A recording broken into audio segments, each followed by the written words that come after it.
ভগবান তিনি ভক্তাধীন ভগবান বিভিন্ন প্রকার লীলা করেন। এখন ভগবান অসুস্থ লীলা করছেন, ভগবান অসুস্থ লীলা করছেন জগন্নাথ দেব। আজকে আপনারা পাঁচন নিয়েছেন না, ঔষধি পাঁচন ঔষধি জগন্নাথ দেবের পাঁচন ঔষধ।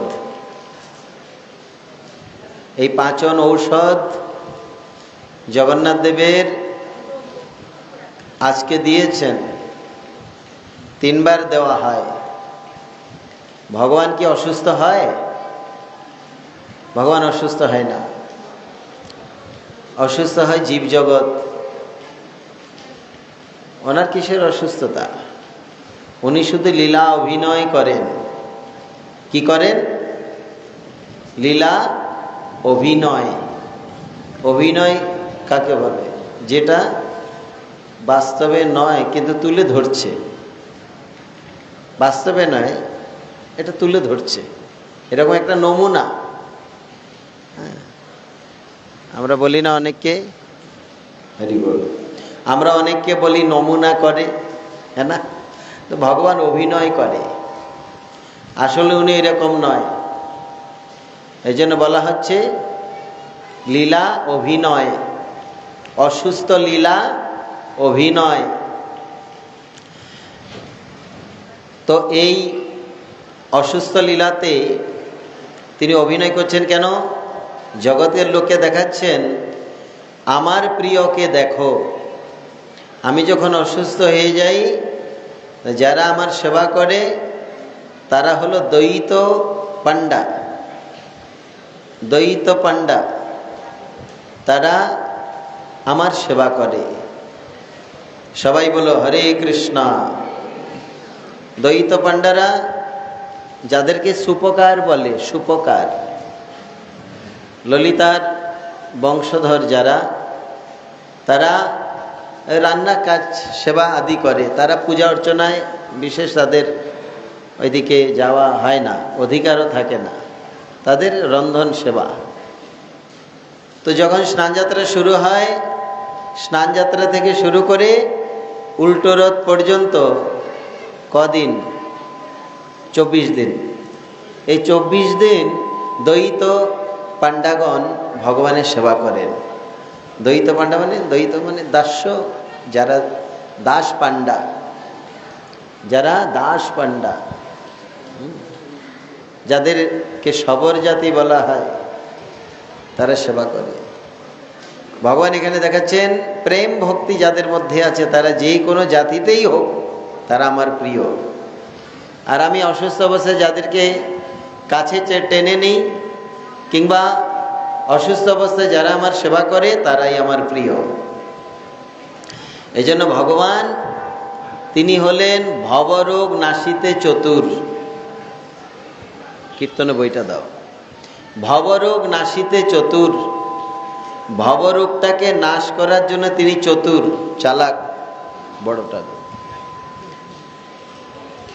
ছোট আরেকটা আছে।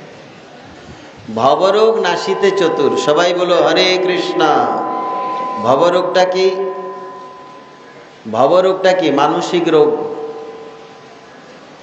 এই জগতে যত লোক মানসিক রোগে ভুগছে, মানসিক ব্যাধিগ্রস্ত, কারণ মানসিকতা এরকম অবস্থায় পৌঁছেছে যে তারা, হরি বল শ্রী রাধে, মানসিক অবস্থা এরকম গিয়ে পৌঁছেছে কি তারা কখন কি করবে তাও জানে না, কোন সময় কি করতে হয় তাও জানে না। এই রকম মানসিক রোগগ্রস্ত ওরা, জগতের লোক। হরি বল, হরে কৃষ্ণ, শ্রী রাধে, হরি বল। ওইখান থেকে একটু চেঞ্জ করে দিয়ে দাও যে কোনো, কিংবা এইটা একটু ঘুরাও। হরি বল, শ্রী রাধে, এটা হচ্ছে হরে কৃষ্ণ, হরি বল, শ্রী রাধে শ্যাম, হরি বল, হরি বল, শ্রী রাধে শ্যাম।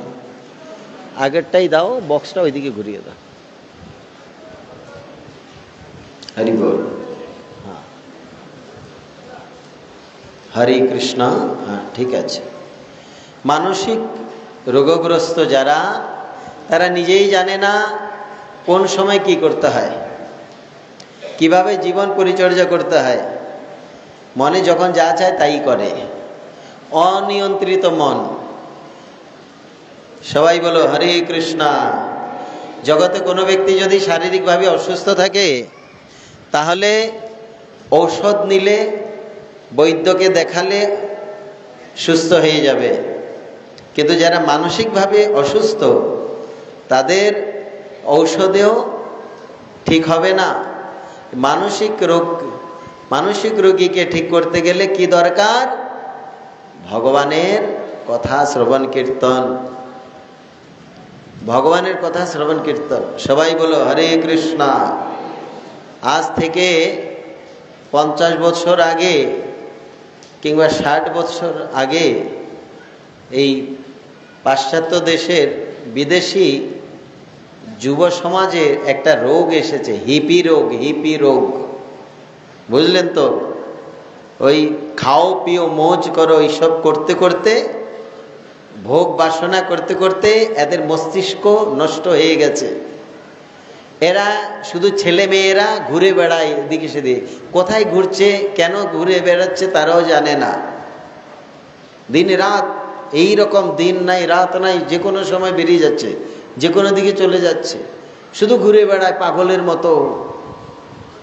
তাদের জীবনশৈলী পরিবর্তন হয়ে গেছে, স্বাভাবিক থেকে আলাদা হয়ে গেছে।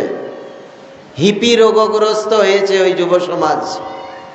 এখন আমাদের ভারতবর্ষ কিছু কিছু এরকম হচ্ছে, যারা সনাতনী সভ্যতা থেকে দূরে আছে, তাদের মধ্যে এরকম ঢুকেছে এই রোগ। তখন এই আন্তর্জাতিক কৃষ্ণ ভাবনামৃত সংঘ যখন এর পূর্বে গিয়েছেন, আমাদের পূজ্যপাদ বর্ণ গোস্বামী মহারাজ বিদেশে প্রচার করলেন। তারপর ওনার গুরু ভ্রাতা স্বামী মহারাজ, তিনি প্রচার করলেন বিদেশে। যুব সমাজেরকে তিনি নিয়ন্ত্রণ করলেন।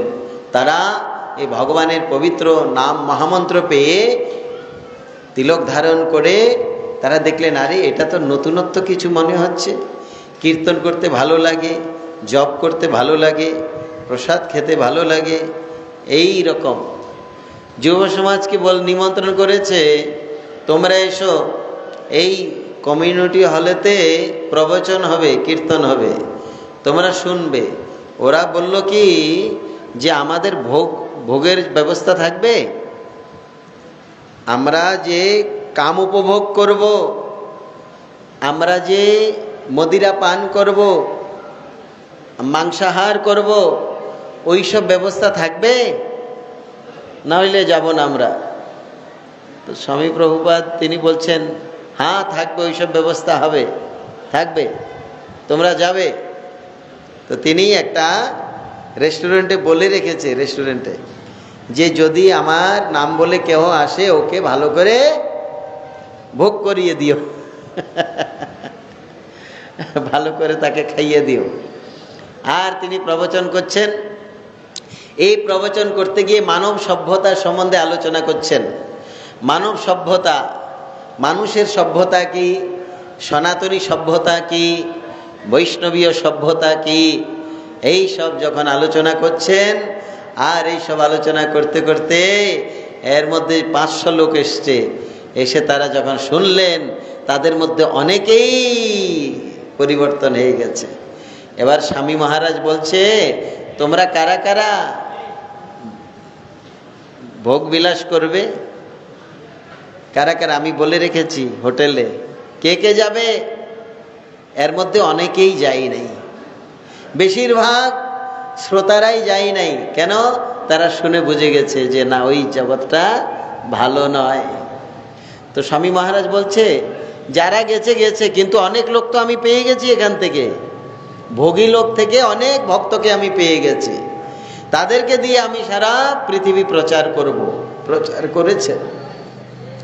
এইভাবে যুব সমাজ থেকে হিপি রোগকে তাড়ালেন উনি। এখন অনেকে হিপিগ্রস্ত আবার। তো এই জন্য বলা হচ্ছে যে কৃষ্ণ হলো কি বলেছেন, ভবরোগ নাশিতে চতুর। তিনি ভবরোগ নাশ করার জন্য চতুর। এই জন্য ভক্তিবিনোদ ঠাকুর মহাশয় একটি কবিতায় বলেছেন, শুনো হে রসিক জন কৃষ্ণ গুণ অগণন, অনন্ত কহিতে নাহি পারে। কৃষ্ণ জগতের গুরু, কৃষ্ণ বাঞ্ছা কল্পতরু, নাভিক সে ভব পারাবারে। শুনা হে রসিক জন কৃষ্ণ গুণ অগণন, বলছে হে রসিক জন কৃষ্ণের গুণ শুনো, অগণন গুণ। বলছেন কি, অনন্ত কহিতে নাহি পারে। ভগবান কৃষ্ণেরই, অনন্তদেব শ্রীকৃষ্ণেরই অবতার। তো সে অনন্তদেব, কি রে আরো ঘোরাও, ওইদিকে ঘোরাও। সেই অনন্তদেব, অনন্তদেব পর্যন্ত ভগবানের অবতার অনন্তদেব, তিনি পর্যন্ত ভগবানের গুণগান বলে শেষ করতে পারে না। অনন্ত কহিতে নাহি পারে। তারপর কি বললেন, কৃষ্ণ জগতের গুরু, কৃষ্ণ বাঞ্ছা কল্পতরু, নাবিক সে ভব পারাবারে। কৃষ্ণকে জগৎগুরু, কৃষ্ণ বাঞ্ছা কল্পতরু, জগতের গুরুকে কৃষ্ণ, আর তিনি বাঞ্ছা কল্পতরু, যা প্রার্থনা করবেন তাই পাবেন। আবার কে বললেন, তিনি নাবিক সে ভব পারাবারে। ভব পার করার জন্য তিনি কে, নাবিক। নাবিক মানে কি, নাবিক মানে, নাবিক মানে কি, মাঝি। মাঝি চেনো? কে? যারা নৌকা বায় তারা হলো নাবিক। নাবিককেই মাঝি বলে, মাঝিকে নাবিক বলা হয়েছে এখানে। নাবিক সে ভব পারাবারে, কৃষ্ণ নাবিক।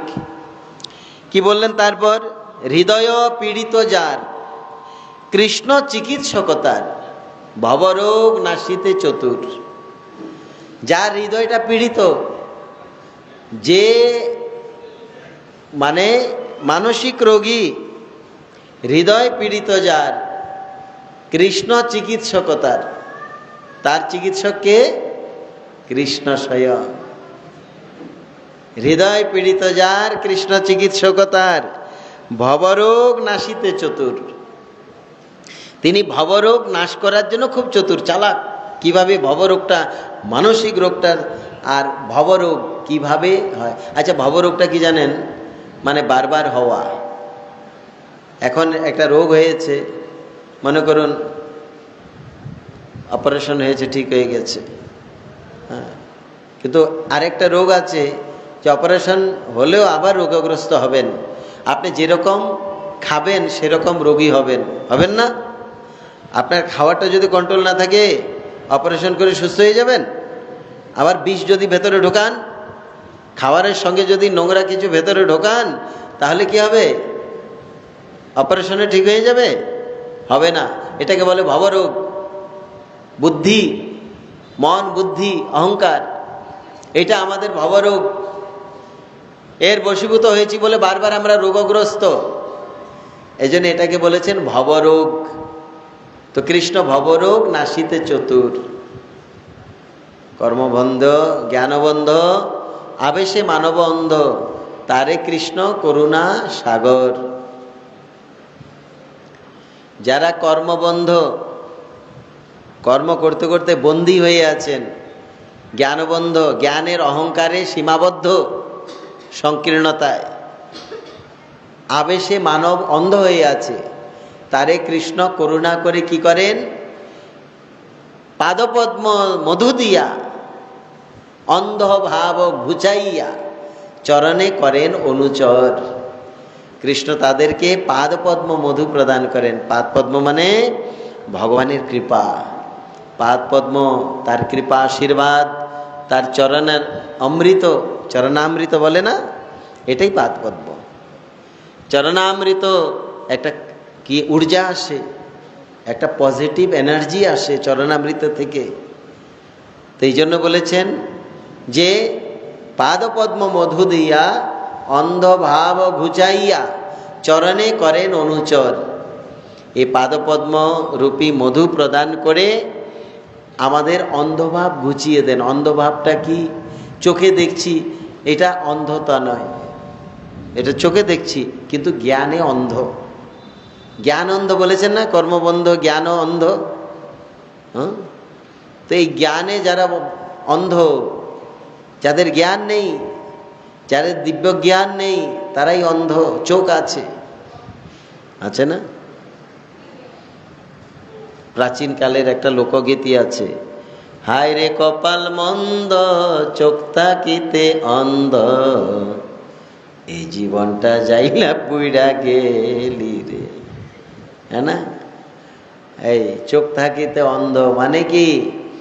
চোখের দৃষ্টি কোথায়? এখান থেকে আসে। এটা তো বাইরের আবরণ মাত্র।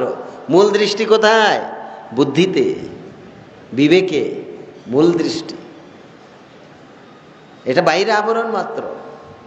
যারা অন্ধ তারা পড়াশোনা করে না, তাদের যারা অন্ধ তাদের মধ্যে এমন কি কি কলা দেখবেন যেটা আপনি ফেল হয়ে যাবেন। সঙ্গীতের কলা, শাস্ত্রের কলা, অধ্যয়ন, পাণ্ডিত্য, এমন কলা তাদের মধ্যে আছে আপনি পারবেন না।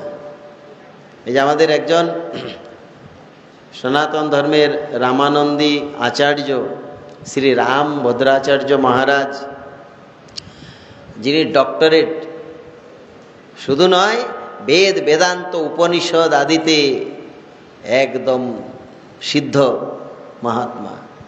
হ্যাঁ হ্যাঁ, প্রয়াগে গিয়েছি, দর্শন করেছি। হ্যাঁ, রাম ভদ্রাচার্য বড় পণ্ডিত, বৈষ্ণব, রামানন্দী বৈষ্ণব, পরম নৈষ্ঠিক। এই রাম মন্দির কি করে উদ্ধার হলো? এনার প্রমাণ দিয়েছে ইনি। হ্যাঁ, একদম কোর্টে গিয়ে দাঁড়িয়ে তর্ক করে সম্পূর্ণ শাস্ত্র খুলে একদম সিদ্ধ করে দিয়েছে। বাকিরা বলতে পারছে না। এটাই ভগবান রঘুনাথের আবির্ভাব স্থান। একদম ডেটে বলেছে, হ্যাঁ, জবর জোর দিয়ে বলেছে, তবেই তো এত তথ্য প্রমাণ পেয়ে হয়েছে। হ্যাঁ, আরেকজন সিদ্ধ মহাত্মা, শাস্ত্র সিদ্ধ মহাত্মা, শাস্ত্র সিদ্ধ সিদ্ধান্ত সিদ্ধ মহাত্মা হলেন কে?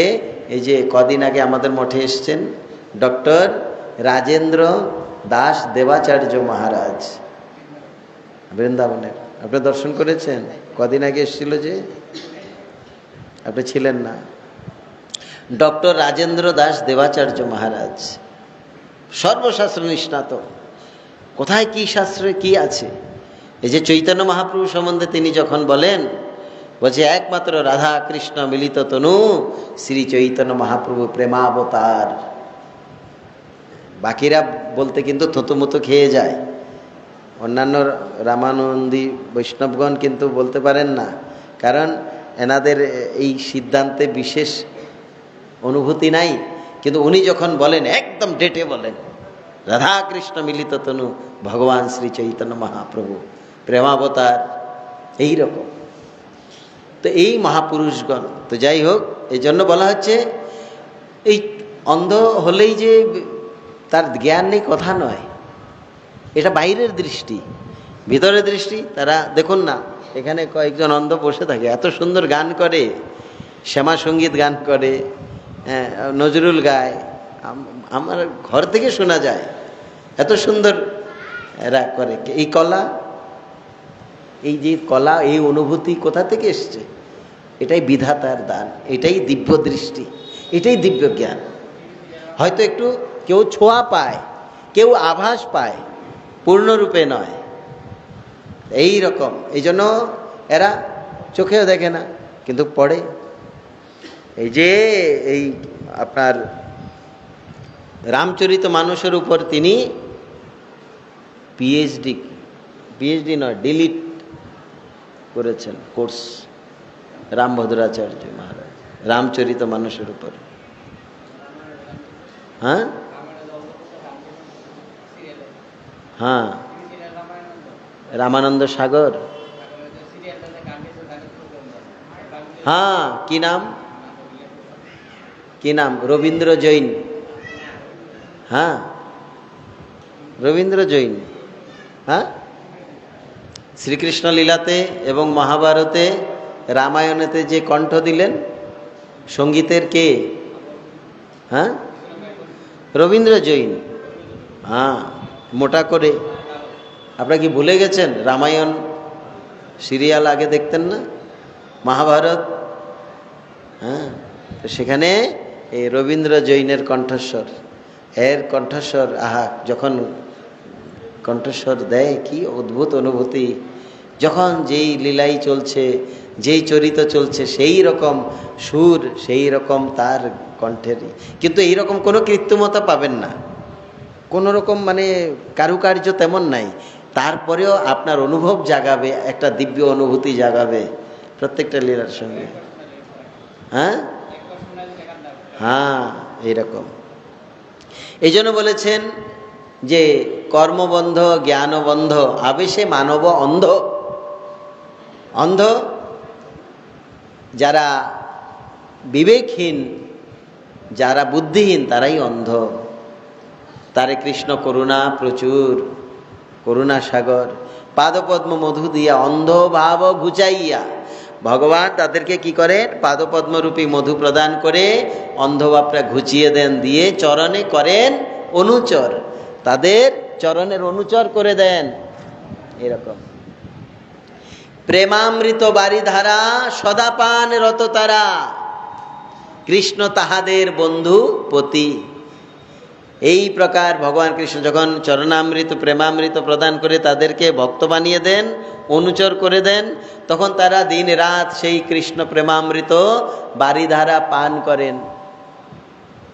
এই জন্য বলেছেন কৃষ্ণ প্রেমামৃত বারিধারা সদা পান রত তারা, কৃষ্ণ তাহাদের বন্ধুপতি। কৃষ্ণ তাদের কারোর বন্ধু, কারোর পতি। সেই সব ব্রজজন সুকল্যাণ নিকেতন, দীনহীন বিনোদের গতি। সেই সব ব্রজজন সুকল্যাণ নিকেতন, সুকল্যাণের নিকেতন। নিকেতন মানে ভবন, ব্রজজন মানে ব্রজবাসীগণ। যে ব্রজবাসীগণ তারা বলছেন ভগবান শ্রীকৃষ্ণের বন্ধু। হ্যাঁ, কিংবা কৃষ্ণকে কেহ পতি বলে মনে করে। কৃষ্ণ তাহাদের বন্ধু পতি, কৃষ্ণ তাদের বন্ধু এবং পতি। সেই সব ব্রজজন সুকল্যাণ নিকেতন, তারাই সুকল্যাণের নিকেতন, সুকল্যাণের ভবন এই ব্রজজন, ব্রজবাসীগণ। ভক্তিবিনোদ ঠাকুর বলছে আমারও গতি তারা, দীনহীন বিনোদেরও গতি। কেন এখানে বলেছেন কৃষ্ণ তাহাদেরও বন্ধু? বন্ধু আর কি একটা শব্দ বললেন? বন্ধু পতি। কৃষ্ণ তাহাদের বন্ধু পতি, ভক্তিবিনোদ ঠাকুর বলেছেন। বন্ধুও বলেছেন, পতিও বলেছেন। কেন এই কথা বললেন?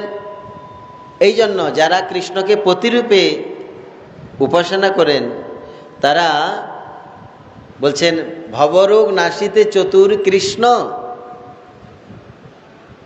সবাই বলো হরে কৃষ্ণ। ডাক্তার কি ঔষধ দেয়? ঔষধ দেয় কি করে? প্রেসক্রিপশন লিখে দেয়। ঔষধ দেয় কি? দেয় না, লিখে দেয় প্রেসক্রিপশন, এই এই ঔষধ লাগবে। ঔষধটা কে দেয়? ঔষধের দোকান আলাদা থাকে না, ঔষধ আবার কোম্পানি আছে, কোম্পানি ওষুধটা তৈরি করে, হ্যাঁ না? ওষুধের কোম্পানি আলাদা, ডাক্তার আলাদা। ডাক্তার লিখে দিবে ওই এই ওষুধগুলো ওই কোম্পানিতে পাবে, ওইখান থেকে নিয়ে আসো। সব দোকানে সব ওষুধ পাওয়া যায়? সব দোকানে সব ওষুধ পাওয়া যায় না। এই জন্য কৃষ্ণ এখানে বলেছেন ভবরোগ নাশিতে চতুর। তিনি বৈদ্য, ভবরোগ নাশ করার জন্য তিনি চতুর, চালাক। কিরকম চালাক? যে তিনি ভবরোগটা নাশ করেন, তিনি ওই কি প্রেসক্রিপশন কি বলে, আমার মুখে দিয়েও আসে না হিন্দি কথা, ইংলিশ কথা, প্রেসক্রিপশন, ওইটা লিখে দেন। হ্যাঁ, এটা লিখে দিলে তখন ওই কোম্পানিতে যাও, ওইখানে আছে। তো এই ঔষধ কোথায় পাওয়া যায়? হ্যাঁ, ঔষধালয় কার কাছে? ব্রজাঙ্গনাগণের কাছে, গোপাঙ্গনাগণের কাছে। ওইখানে যাও, ঔষধ ওইখানে আছে। সব জায়গায় ঔষধ নাই। এই জন্য নিজে অসুস্থ লীলা করেছেন। পরশুদিন শোনেন নাই? নিজে অসুস্থ লীলা করেছেন, করে বলছেন ঔষধ আনো। কি ঔষধ? ব্রজগোপীর ধুলি। সেই ধুলি মেখে অঙ্গে দিলেন, সেরে গেল ঔষধ। এই জন্য বলেছেন ইনি তো ঔষধ নির্ণয় করেন, কিন্তু ঔষধটা আছে ওইখানে। কোথায় আছে? ব্রজেতে আসছে, বৃন্দাবনে এই ঔষধ আছে। এক সময় নিকুঞ্জ বনেতে রাধা গোবিন্দ বার্তালাপ করছে, তো রাধিকা বলছে, হে নাগরবর শুনো, হে মুরলীধর, নিবেদন করি তুয়া পায়, চরণ নখের মণি যেন চাঁদের গাঁথনি, ভালো শোভে আমার গলায়, শ্রীদাম সুদাম শনে যখন তুমি যাও রঙ্গে, তখন আমি দুয়ারে দাঁড়াই, মনে করি সঙ্গে যাই, গুরুজনের ভয় পাই, আমার আখি রহে তুয়া পানে চাই। চাই নবীন মেঘ পানে, এই যে এখন মেঘ ধরে না, চাই নবীন মেঘ পানে, তুয়া বধূ পড়ে মনে, এড়াইলে কেশ নাহি বাঁধি, রন্ধনশালাতে যাই, তুয়া বধূর গুণ গাই, আর ধোঁয়ার ছলনা করি কান্দি। কে বলছে এটা? রাধিকা বলছে। বুঝলেন তো কবিতাটা? তারপর কি বলছে? মণিও নয় মানিকও নয় তুমি, আঁচলে বাঁধিলে রয়, তুমি ফুলও নয় যে কেশে করি বেশে। কৃষ্ণকে বলছে তুমি তো এরকম নয়, মণিও নয় মানিক্য নয় যে আঁচলে বেঁধে নি, তুমি ফুলও নয় যে তোমাকে কেশে গুঁথে রাখি। এরূপ না করি তো বিধি, তুয়া হেন গুণনিধি, লইয়া ফিরিতাম দেশে দেশে। আমাকে যদি এরকম বাঁধির ঘরে না রাখতো বিধাতা, আমাকে যদি কুললাজ লোকলাজের মধ্যে না রাখতো, হে নাথ তোমাকে নিয়ে দেশে দেশে আমি বিহার করতাম।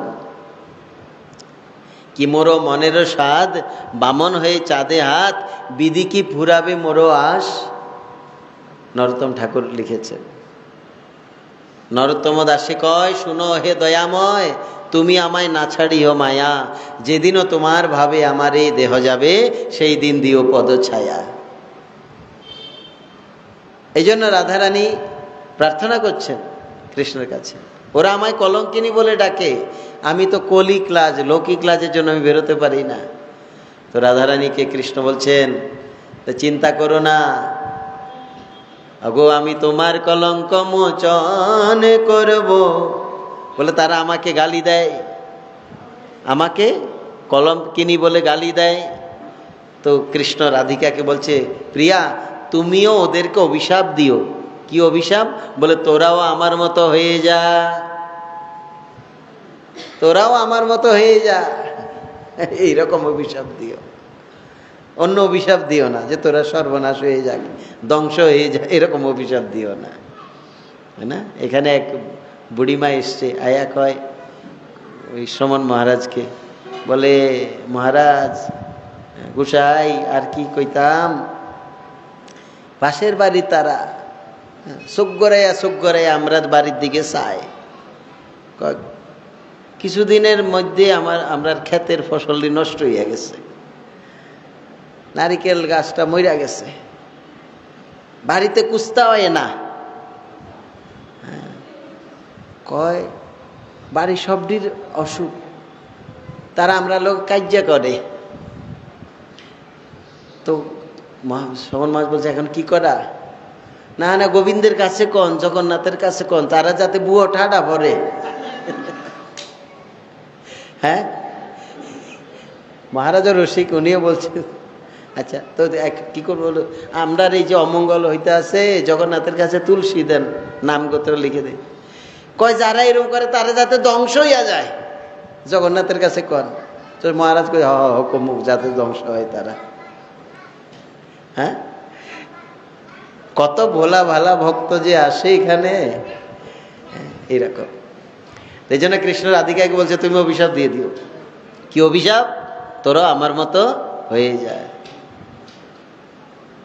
একদিন গোবিন্দকে মাতা যশোদা বলছে তুমি একটু নাচো তো, ভালো নাচতে পারো, নাচ রে নীলমণি দিব ক্ষীর শরণনি, নাচ রে নীলমণি, একটু নেচে দেখাও তো।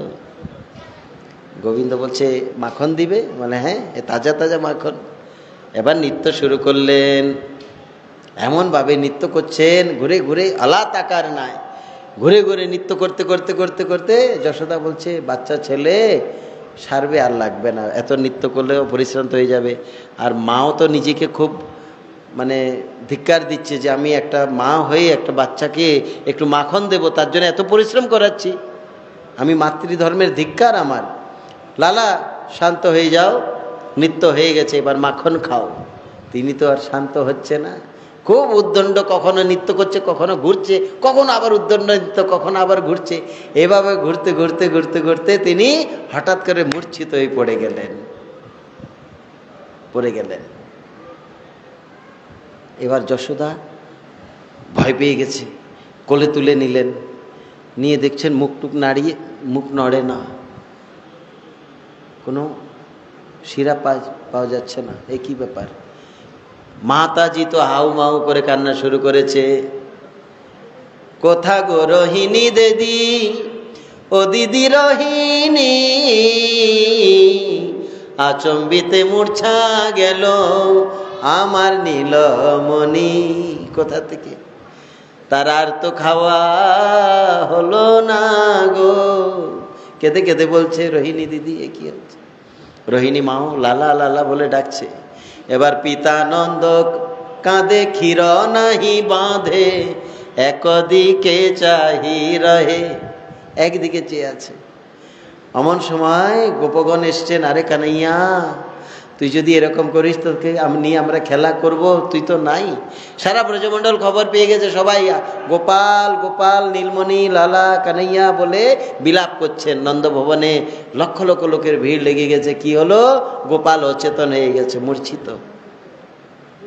এখন ভয় পাচ্ছে প্রাণ আছে কিনা। যশোদার জ্ঞান ফিরে চলে যায়, আবার একটু পরে ফিরে আসে, এবার জ্ঞান চলে যায়, আবার ফিরে আসে। এইভাবে নন্দভবনে মানে বিরাট সুর উঠেছে। কেন? কৃষ্ণ মূর্ছিত, আর ব্রজবাসীগণ সবাই মূর্ছিত হয়ে আছে। এরপরে কথা আপনারা কালকে শুনবেন। বাঞ্ছা কল্পতরুভ্যশ্চ কৃপা সিন্ধুভ্যৈব চ পতিতানাং পাবনেভ্যো বৈষ্ণবেভ্যো নমো নমঃ।